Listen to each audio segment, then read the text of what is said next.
Reading tip 70. Genre matters. Words matter, but sometimes neither one matters. What I mean by this is that readers' tastes change. What they found fascinating and exciting one day can change the next. I'm sure you know what I'm talking about. The first books I read, everything. When I was a kid, I read everything that I could get my hands on in the library. I read biographies, autobiographies, I read scientific books, I read history books, I read about Davy Crockett, I read about Einstein, I read about Mark Twain, I read their books, I read their theories, science books, anything I could grab, I read. I probably cleaned out the library at that time. And then when I got to the point where I could actually buy books, and I couldn't buy too many, but I did things at home for my family and stuff, and they'd give me a small allowance. And of course, I spent it all on books. So I collect a lot of books. Back then, they were a lot cheaper than they are now. A heck of a lot cheaper. You could buy 2 novels and 1 book for a quarter. They were called double books. Ace double books, if I remember correctly. So anyway, tastes change. And so readers sometimes find things fascinating and exciting one day, but then they change the next. Maybe they see a book with a cover that looks like it's got more going on than they have been experiencing. You may have a large number of readers who like reading your romantic character, your superhero, your Harry Potter type, but suddenly discover mysteries or horror or weird science, or I wouldn't do it, but porn. That's a big seller.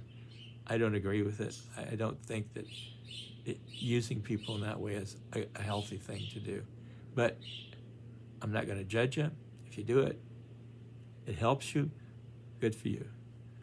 Well, you get the picture there.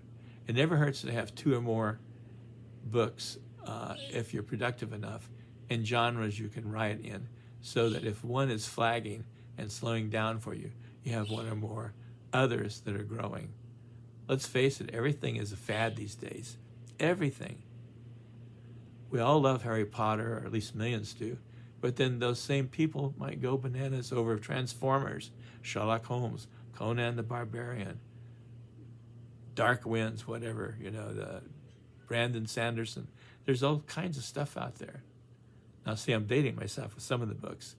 I haven't been able to read as many as I'd like to, but then I spend a lot of my time writing and doing my artwork. That cuts into the reading time, but I've done a lot of consuming in terms of reading. Now I want to give back through my writing.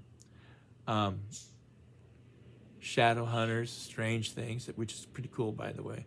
I watched the first half of the new season, and it's great if you haven't watched it. Stargate, SG-1, oh my God. That is a great series, and if you can get any books in that, awesome. Star Wars goes without saying, some awesome concepts in there. I kind of got disappointed when George Lucas turned the Force into little bacteria type stuff. He really lost it when he did that. Star Trek, I love Paramount now. They have all the Star Trek series. The more the merrier. And Disney now with all the Star Trek stuff, and not Star Trek, Star Wars stuff. It's cool.